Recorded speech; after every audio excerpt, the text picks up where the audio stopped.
Let me ask you something. What is the most dangerous thing a king can do? Not in battle, not in war, not in the open field where armies meet and the outcome is decided by iron and blood and the will of men who have nothing left to lose. The most dangerous thing a king can do is underestimate the man standing in front of him. And in 1818, in a Yoruba city called Akure, in the forest hinterlands of what is today Ekiti State, Nigeria, a king made exactly that mistake. He looked at the man standing before him, a royal emissary from the most powerful empire in the region, dressed in coral beads worth more than most men would earn in a lifetime, carrying the symbolic white chalk of peace. And instead of seeing what was actually there, he saw an opportunity. He saw the beads. He saw the regalia. He saw wealth he could take and an insult he could manufacture and a confrontation he could survive. He was wrong about everything.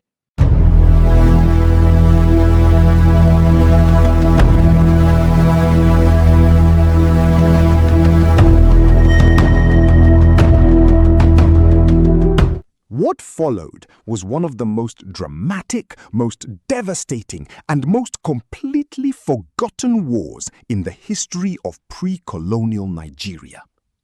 The Benin army would come in the night. Cannons would tear apart a palace. A king would die, though the two sides still argue about exactly how. An entire city would be reduced to ruins and its people scattered like seeds in a harmattan wind. And then, and this is the part that history almost never tells, the people who had been destroyed would fight back. Not with an army, not with cannons, with the forest, with fury, with the specific and devastating knowledge of terrain that turns a guerrilla ambush into something more powerful than any formal military engagement. And in that forest, the invincible army of Benin would lose its greatest general.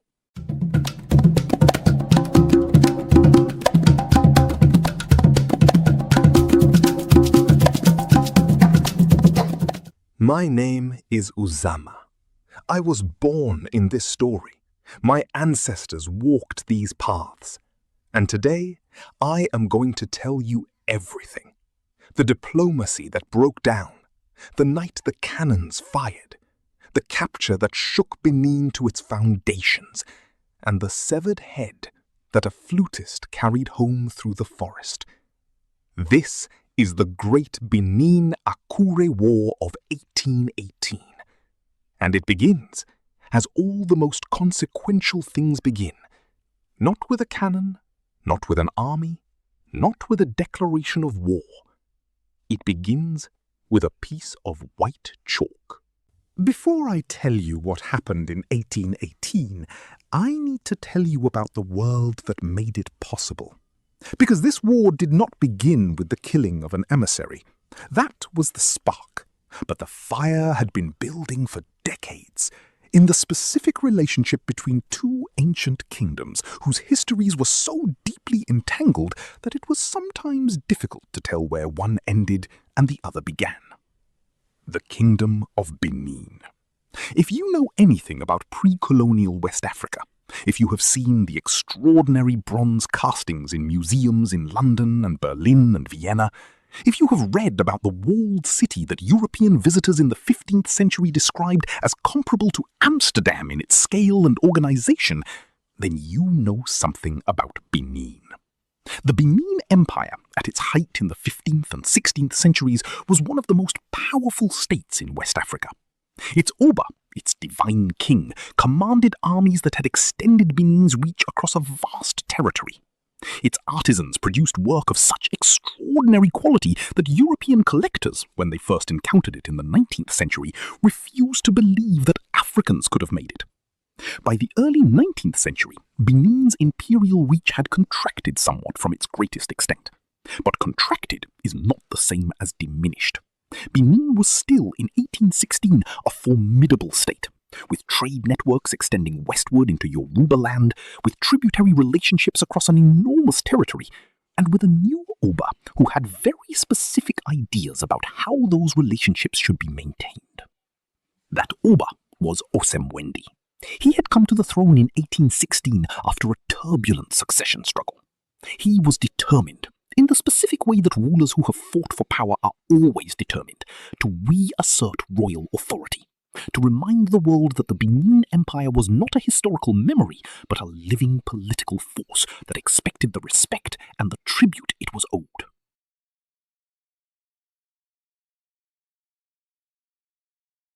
And to the west of Benin, in the forest hills of what the Yoruba called Ekiti land, lay Akure.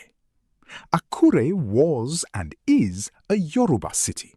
Its people trace their roots to the broader Yoruba world, with its connections to the ancient city of Ife and the complex web of kingdoms and city-states that made up Yoruba civilization. It had ancient roots. It had its own governance tradition, its own sacred sites, its own accumulated history. It had also, in previous centuries, been within Benin's sphere of influence. During the periods of Benin's greatest westward expansion, Akure had paid tribute to the Oba, had hosted Ado Akure, a colony of Benin settlers, and had acknowledged, however reluctantly, a relationship of political subordination to the empire in the east. But by the early 19th century, that relationship had changed. The Oyo Empire to the north, once the dominant power of the Yoruba world, was in accelerating decline. The political landscape of Ekiti land was shifting as the vacuum left by Oyo's weakening pulled kingdoms in different directions, some seeking new alliances, some asserting new independence, all navigating a moment of genuine geopolitical uncertainty. Akure, in this context, had stopped paying tribute to Benin. The Deji, the king of Akure, no longer acknowledged the Oba's suzerainty. In the specific political language of the time, Akure was acting autonomously. From Benin's perspective, this was not independence.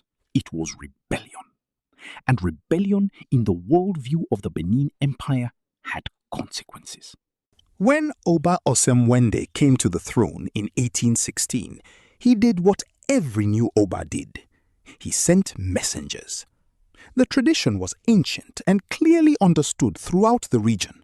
When a new Oba ascended the throne in Benin City, he sent representatives to the vassal states and allied kingdoms, carrying the symbolic white chalk of peace and good tidings, announcing the new reign and receiving acknowledgement of the ongoing political relationship.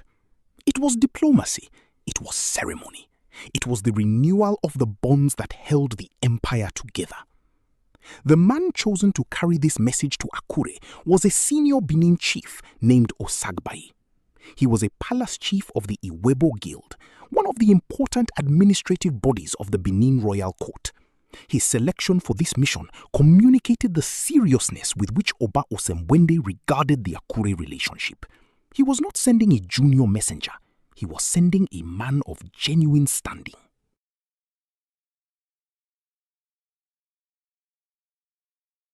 I want you to imagine Osagbae arriving in Akure, because his appearance communicated something that went far beyond the diplomatic message he carried. He arrived in full Benin regalia, the specific accumulated splendor of a high-ranking Benin palace chief. The coral bead necklace called the ikile at his throat, bead armlets and anklets, the heavy coral bead collar that in Benin's visual language was the equivalent of military medals and diplomatic credentials simultaneously. His appearance embodied the wealth and prestige of Benin, every bead a statement, every ornament a reminder of the empire he represented. At first, Deji Arakale of Akure received him cautiously. He accepted the white chalk, he offered prayers for the Oba. Publicly, he rejoiced at the gesture of peace. But beneath the surface, something else was happening. According to Benin accounts, and this is where the histories diverge, and I will tell you both versions because both matter, Arakale was looking at Osagbae's coral ornaments and calculating. The specific value of the coral regalia that senior Benin chiefs wore was not merely aesthetic. Coral beads in Benin's political economy were a form of controlled wealth, their use regulated by the palace, their possession a marker of royal favour and political standing. The beads Osagbae wore represented a fortune, and Arakale, for reasons that the Benin accounts attribute to greed and the Akure accounts contextualize very differently, decided that this diplomatic visit would become something else. A confrontation was arranged, or stumbled into, or manufactured, depending on which source you trust. A scuffle broke out between Osagbae's wife, who had accompanied her husband on the diplomatic mission, and a local Akure tobacco seller. The dispute escalated. When Osagbae stepped in to protect his wife, the situation became violent. Chief Osagbae was attacked. Chief Osagbae was murdered. His coral regalia, the beads, the ornaments, the specific physical markers of his status as a Benin royal emissary, was seized by Arakale.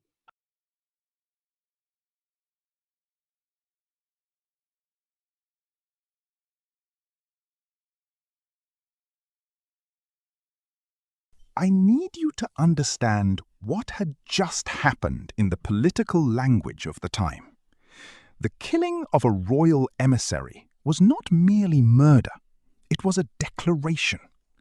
In the diplomatic conventions of the pre-colonial Yoruba and Edo world, the person of an emissary was sacred, protected by the specific understanding that killing one was an act of war against the state that had sent him. And seizing his regalia, taking the coral beads that represented the Oba's authority made physical, was not merely theft, it was sacrilege, an insult to the Oba's dignity, to the Benin crown, to the empire itself. When news of this reached Benin City, Oba Osemwende did not deliberate. He declared war. Now, I promised you both versions, and the Akure version is important. The Yoruba oral tradition does not accept the Benin account. From the Akure perspective, the incident with Osagbae was not a premeditated murder orchestrated by Arakale to obtain his beads. It was a local confrontation that escalated beyond anyone's intention. More significantly, Akure tradition argues that the entire story of Arakale instigating Osagbae's death was later exaggerated or invented by Benin's chroniclers to create a justification for what was actually an unprovoked war of conquest. Arakale, in the Akure account, believed that his ancestral ties to Benin through generations of intermarriage would protect him from serious military reprisal over what was, from his perspective, a local incident that had gotten out of hand. He did not anticipate that a full-scale war would come. He was catastrophically wrong. Oba Osemwende moved with the specific efficiency of a ruler who had been waiting for an excuse. By mid-1818, a large Benin expeditionary army had been assembled and set out from Benin City toward Akure. The force was substantial, likely several thousand soldiers organized into multiple columns under experienced commanders. The route took them through dense rainforest, across the Osun River, skirting the lands of other Edo-speaking communities, into the Yoruba territory of Ikiti land. The commanders of this expedition were Benin's finest, Ezomo Erabor, the Ezomo being one of the highest military titles in Benin's administrative structure, led the overall force as its supreme commander. Under him, Ego, Onushere, Imaran, and others, a collection of Benin's most experienced military leadership. Tributary Edo provinces like Asan sent contingents. The force that converged on Akure's vicinity was the full weight of the Benin military establishment. And they came at night.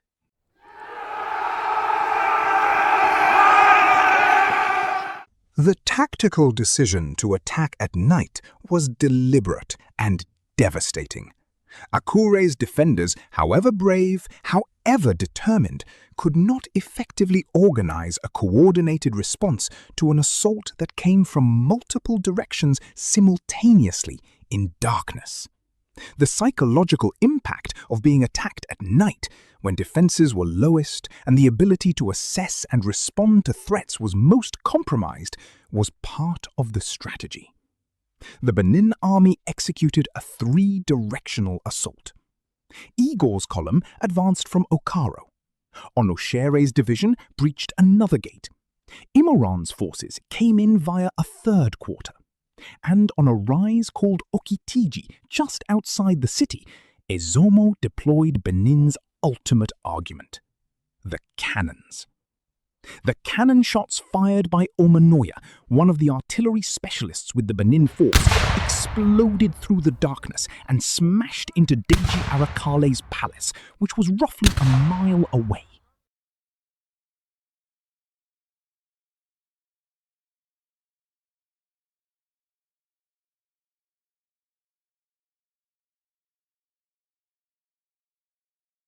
I want you to hear that moment, because it was not just a military event, it was a statement. The sound of those cannons in the night, the explosion tearing apart the roof and walls of the royal compound, killing and wounding those inside. It was the Benin Empire communicating in the clearest possible language that its patience had ended and its power was not theoretical. The psychological impact on Akure's defenders was immediate and catastrophic. Seeing the palace, the physical embodiment of their king's authority and their city's sovereignty, in flames before the battle had even properly begun, demoralized warriors whose will to fight depended, as it always does, on the belief that their leaders could protect them. Immediately following the cannon strike, Benin warriors charged from multiple directions. Igor's forces poured through one gate. Onoshere's division breached another. Imoran's forces came through a third approach. Akure's defenders, palace guards, local hunters, ordinary people who had grabbed whatever weapons they could find, fought back. There was hand-to-hand combat in the streets. Torchlight and moonlight and burning buildings provided chaotic illumination for a battle that was desperate and personal and brutal. But the outcome was not in doubt. The Benin army was larger, better organized, and fighting with the specific focus of soldiers who had been given a clear objective and had the weapons to achieve it. Systematically, methodically, Benin soldiers moved through Akure, setting fire to buildings, overwhelming pockets of resistance, pushing toward the center of the city. By dawn, Akure was in Benin's hands. The fall of a centuries-old city, achieved in a single night. With Akure fallen, the question that both sides have argued about ever since was this: what happened to Deji Arakale? The Benin account says he fled. As his palace burned and Benin warriors searched for him, Arakale managed to escape through a secret route with a few loyal attendants. Under cover of darkness, he slipped away and headed north to seek refuge. His first destination was Ado-Ekiti, the court of the Ewi. But the Ewi, mindful of Benin's ferocious reputation and unwilling to invite retaliation by sheltering a fugitive from the Oba's wrath, refused him sanctuary and told him to move on. Arakale wandered to smaller settlements, to a place called Iron, and then to another settlement in northeastern Ekitiland. There, the local ruler, carrying the title Aragol, recognized the fugitive king. And the Aragol, in what both traditions agree was a betrayal, arrested Arakale and delivered him to the pursuing Benin forces. Arakale was captured. He was tried. He was executed, most likely by ritual decapitation, as retribution for the murder of Osagbae and the insult to the Benin crown. That is the Benin version.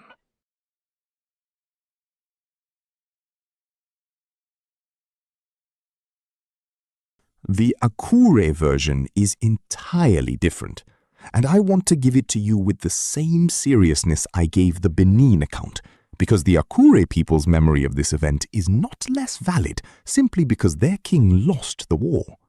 Akure oral tradition insists that Arakale did not flee. He fought. When the cannon struck and the palace walls gave way and Benin warriors flooded in, Arakale fought to defend his palace until the very end. He was captured within his palace, not as a fugitive fleeing through the forest, and was executed on the spot that night, murdered in the chaos of battle by vengeful Benin soldiers who found him. The story of Arakale running to Ado and being betrayed by the Aragol, Akure tradition argues, was a later fabrication by Benin historians, specifically designed to reframe what was actually a midnight assassination as a lawful process of capture, trial, and execution. Because a fugitive king captured and tried sounds more legitimate than a king murdered in his burning palace by soldiers who had orders to make an example of him. I will not tell you which account is true, because I don't know, and anyone who claims to know for certain is telling you more than the historical record can bear. What I will tell you is this. What is clear from both accounts is that by the end of the battle, Arakale was dead. His roughly 5 decades of rule over Akure ended in 1818 in whatever specific manner the conflicting accounts describe, and with his death, organized resistance in Akure collapsed. The city was in ruins, its king was dead, its people were fleeing. Benin had achieved its primary objective, but the war was not over. After Akure's fall, the Benin army did not go home. This is where the story takes a turn that no one in Benin's high command appears to have anticipated, a turn whose consequences would define the second phase of the war and ultimately transform a Benin military triumph into something far more complicated. The Benin commanders established garrison camps in the area, asserting control, gathering captives, and identifying communities they regarded as complicit in Akure's rebellion or potentially dangerous to their ongoing presence. One of these camps was established at Ulafen, just outside Akure, on the route back to Benin City. And then the Benin army made the decision that undid everything. They attacked Ulafen, a farming village under the suzerainty of Iseka, Akure's southern neighbour. The reasons given in the Benin accounts were strategic. Ulafen lay on the route from Benin into Akure and was considered important to control. But there was something else. Something that the oral traditions of the Iseka people preserve with an intensity that communicates the depth of the wound it left. Ulafen was not just a village. It was home to the Ulurokun farm shrine, a sacred site of the Iseka people's deity.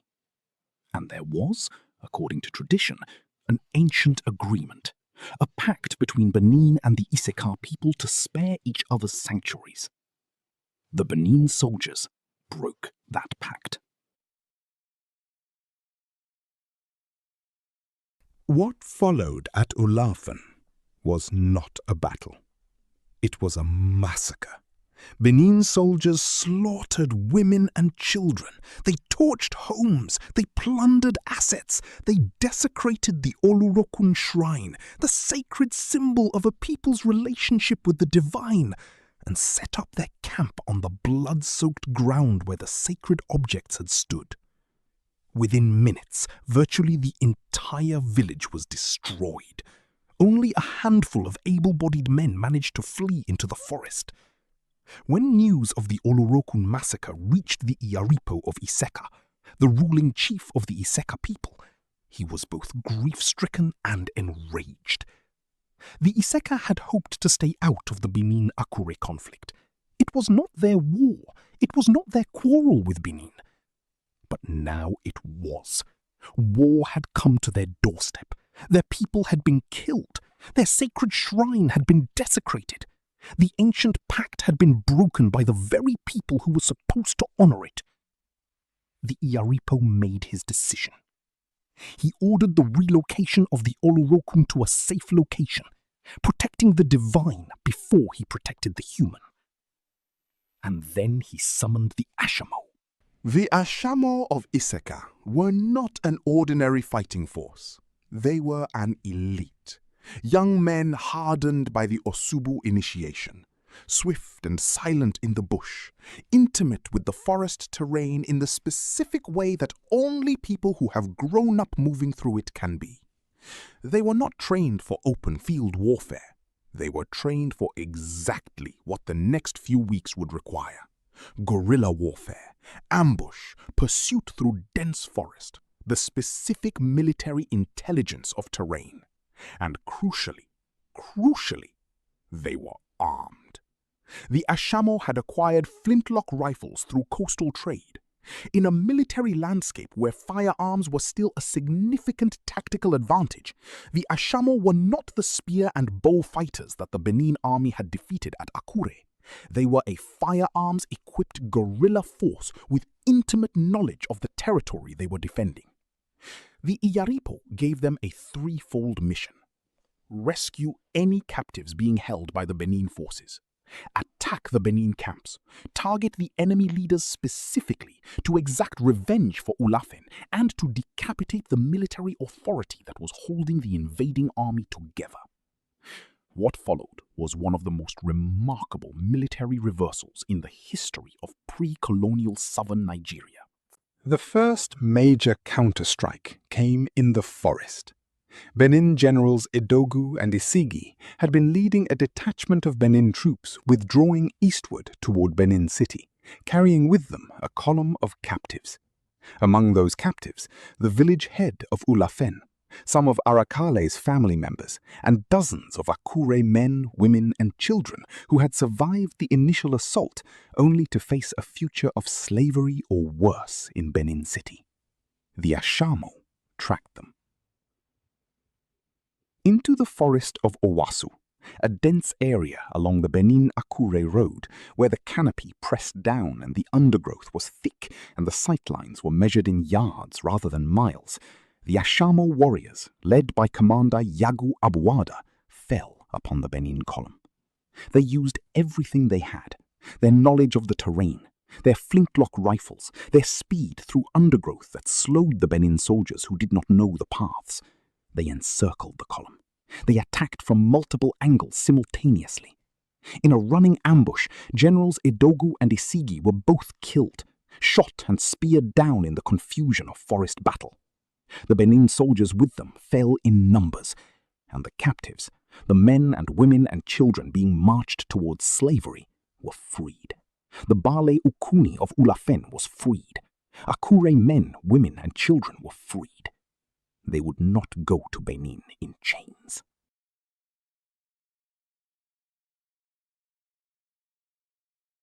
The Battle of Oasusu was a moral earthquake. The Benin army, the force that had marched out of Benin City with the confidence of an empire punishing a rebellious vassal, had lost 2 generals to a guerrilla ambush in the forest. The invincible army had shown that it was not invincible in terrain it did not know, against fighters who were not fighting for tribute or territory or imperial ambition, but for their own people, their own land, and the specific fury of people who watched women and children be massacred and a sacred shrine be desecrated. But the greatest drama was still to come. Because Ezomo Erabor, the supreme commander of the entire Benin expedition, the highest-ranking Benin general in the field, was still deep in Akure territory, and the Iyaripo of Iseka had not finished. After sacking Akure, Ezomo Erabor had established his main base camp at Ulafen, on the blood-soaked ground where the massacre had taken place, on the desecrated site of the Olurokun shrine. The specific choice of location, building his command post on the ground where his army had committed its most egregious act, was either an act of deliberate dominance or a catastrophic failure of political intelligence, possibly both. The camp was fortified. The Ezomo was guarded by his personal retinue of elite warriors.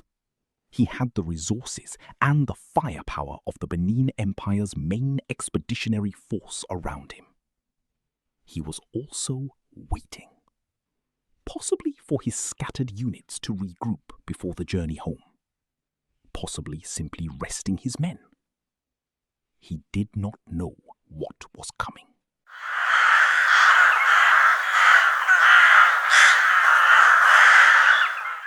The Erabor ordered a full assault.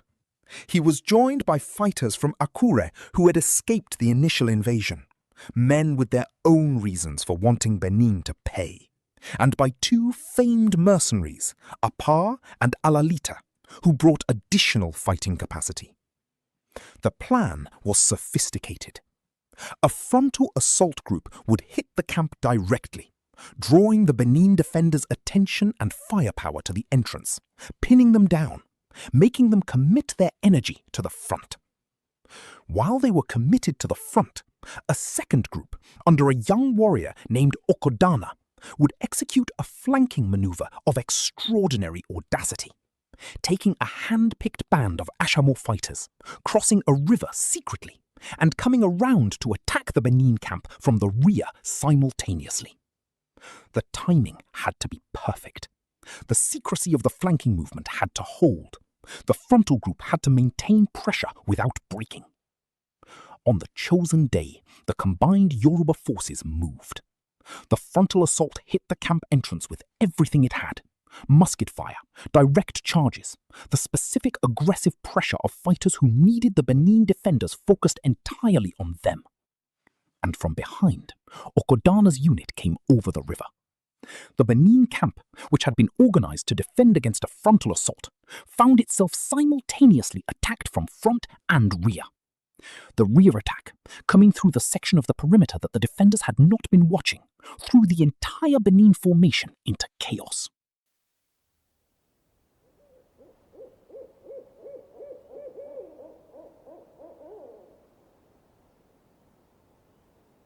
In the smoke and confusion and hand-to-hand fighting that followed, Okodana's men penetrated to the heart of the camp, to the command post, to the place where Ezomo Erabor himself was located.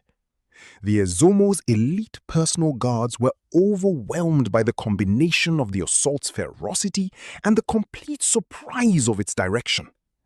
And then, in a moment that the oral traditions of the Iseka people have been repeating for 2 centuries because it is genuinely historically extraordinary, a 21-year-old Ashamo warrior named Okodana found himself face to face with the supreme commander of the Benin Expeditionary Army and grabbed him. Ezomo Erabor, the most feared military leader the Benin Empire had sent into the field, was captured alive. Okodana reportedly did not fully realize who he had captured. He assumed, reasonably, that the Benin commander might be elsewhere, not right in his grasp, not this richly dressed man in the middle of the fighting. The capture was not the execution of a plan. It was the specific miracle that sometimes happens in the chaos of battle when the universe decides that something impossible should occur. The invader's most feared general was now a prisoner. With the Ezomo captured, the Benin soldiers remaining at Ulafen either fled or were cut down. The entire Benin invasion force was effectively leaderless. The great army that had marched out of Benin City to punish a rebellious vassal and avenge a murdered emissary had been decapitated, not on the field of Akure, but in the forest, by fighters it had not anticipated, using terrain it did not understand. Ezomo Erabor was brought in chains to Itawa, the palace courtyard of the Erabor of Iseka. Think about that image for a moment. A Benin warlord, one of the highest military officials in the Benin Empire, brought in chains before the ruler of a community that Benin had casually decided to massacre on its way through the region. A reversal of fortune so complete, so absolute, that it must have seemed, to both sides, like the direct intervention of forces larger than any human military calculation. The Iseka people who had lost so many loved ones at Ulafen clamored for justice. The Iyaripo convened his council. Ezomo Erabor was accused of war crimes, specifically the mass murder of defenseless women and children at Ulafen, the massacre that had broken the ancient pact, the desecration of the Olorokun shrine. Found guilty by this tribunal, he was sentenced to death at the very spot where he had shed innocent blood.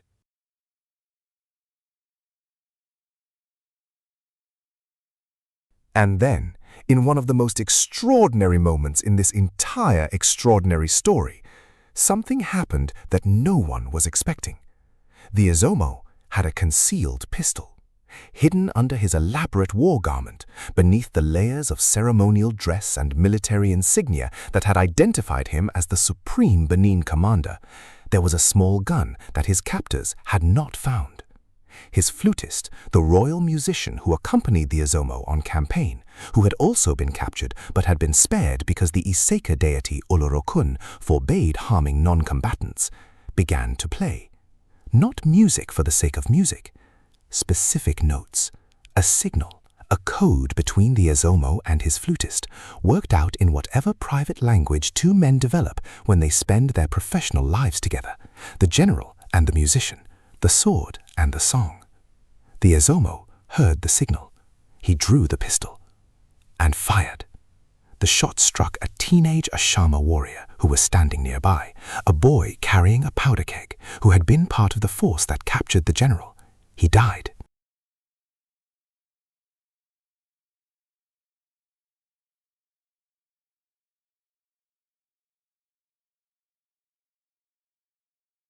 In the chaos that followed, Ezomo Erabor broke free and ran towards an old palm tree called Ali-Mi at a crossroads nearby, where 20 of his elite guards had regrouped and were attempting a rescue. Those guards opened fire, covering his escape with everything they had. What followed was the last stand at Ali-Mi. The enraged Iseka fighters pursued. They took cover behind an ancient mud bulwark and encircled the Ezomo and his guards. In a furious final clash, the Ashama warriors killed the rescuers one by one and recaptured Ezomo Erabor. Whatever mercy he might have hoped for was gone. The attempted escape, the boy's death, his fate was sealed. He was dragged back to Itawa, to the public square. The Ezomo of Benin was beheaded.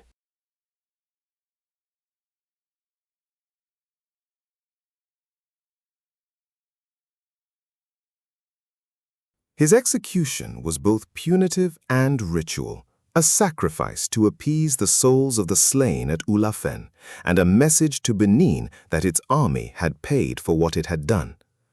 The elders of Iseka then made a decision that I find, even across 2 centuries, genuinely extraordinary. They spared the flutist.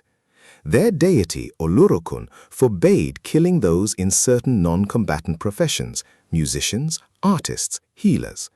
The flutist had carried a signal that led to a boy's death, yes, but the flutist himself had not killed. He was a musician, he was spared, and he was given a task. He was told to carry the Ezomo's severed head back to Benin City. This decision was not merely practical, it was deeply, deliberately meaningful, and it drew on a proverb from Benin's own tradition. The head of the leopard is never left abandoned in the jungle. The leopard was the symbol of Benin royalty. The Ezomo, the supreme commander, the Oba's general, was the leopard. And the Iseka people, who had every reason to display his head as a trophy of their victory, instead chose to send it home. They were honoring a warrior ethos that Benin itself had established. They were saying, "We defeated your general, we executed him for his crimes, and we are returning what remains of him to his Oba, because that is what warriors do. Because we are not savages, because we follow a code even when the people we are following it toward broke every agreement they had with us." The flutist walked through the forest, carrying the Ezomo's head, playing his instrument. It is one of the most haunting images in the entire history of this war. By the end of 1818, the Great Benin-Akure War had concluded, not with a formal treaty, not with a ceremony of submission and recognition, not with any of the diplomatic apparatus that usually marks the end of a conflict between states. It ended with Benin's surviving soldiers staggering back east through the forest, carrying their wounded, their depleted supplies, and the severed head of their supreme commander. Let me tell you what that meant in practical terms.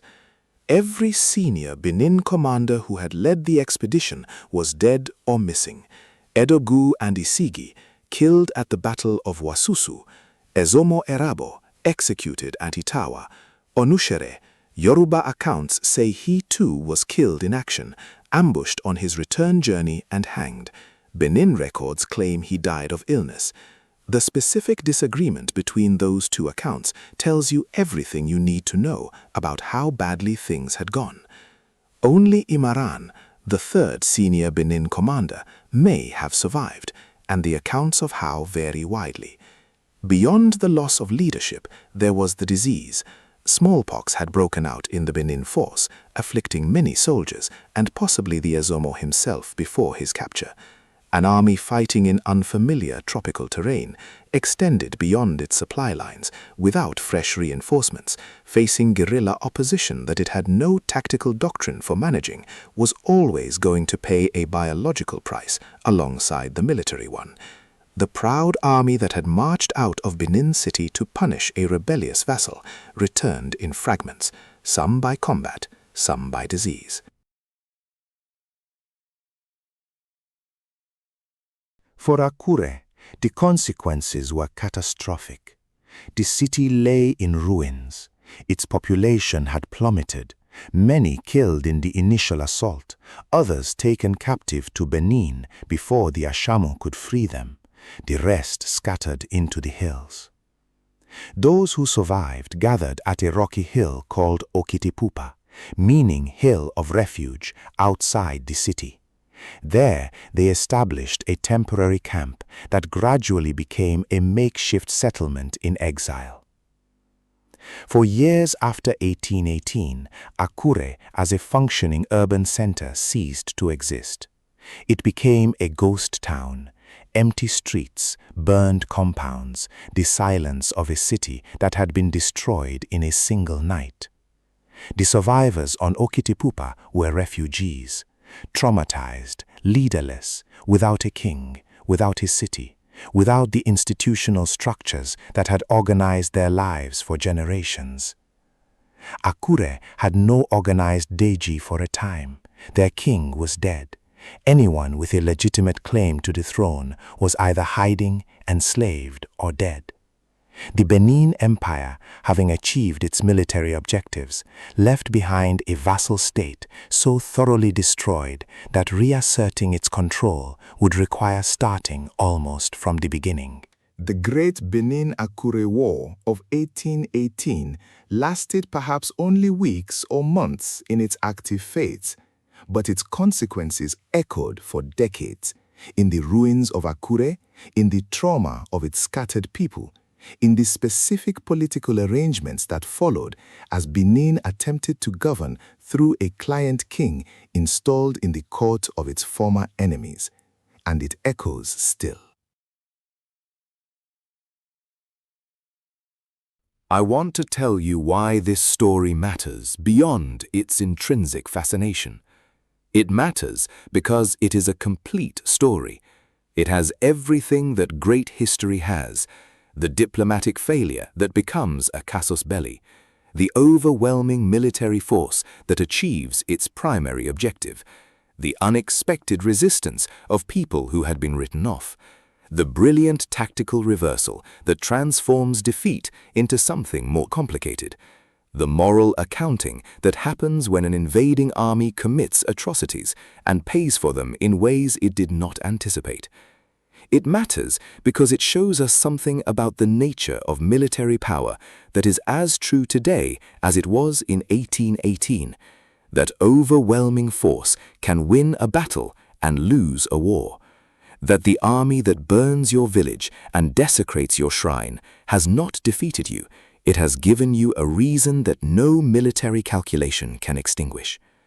It matters because the Iseka people, who did not start this war, who had no quarrel with Benin, who wanted nothing more than to tend their farms and honor their deity in peace, responded to the massacre at Ulafen not with despair, but with strategy. They protected the sacred before they defended the human. They organized their warriors, they used the terrain, they captured the enemy's general, and then they sent his head home, according to the enemy's own code of honor.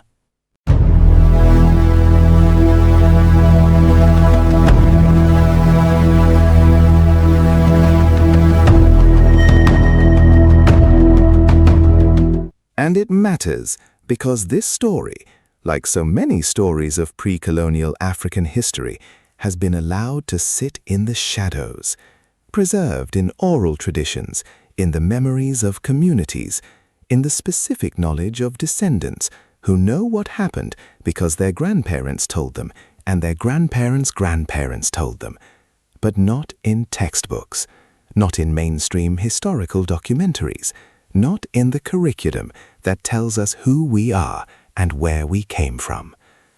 The Great Benin-Akure War of 1818 is not a footnote.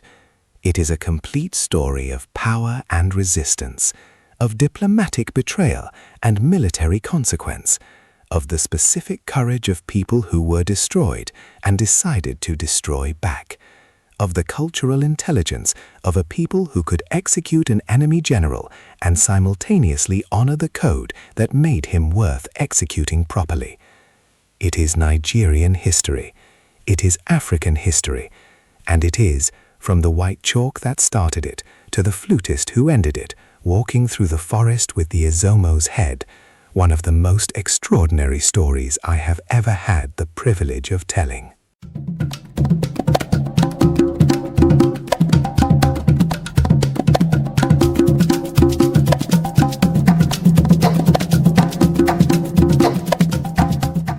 Akure burned, its king lay dead, its people are scattered. But from the ashes, something was being built. Subscribe to the channel if you are a lover of knowledge and African history. Turn on notifications. New content drops weekly. This is the history your ancestors lived. It deserves to be told in full.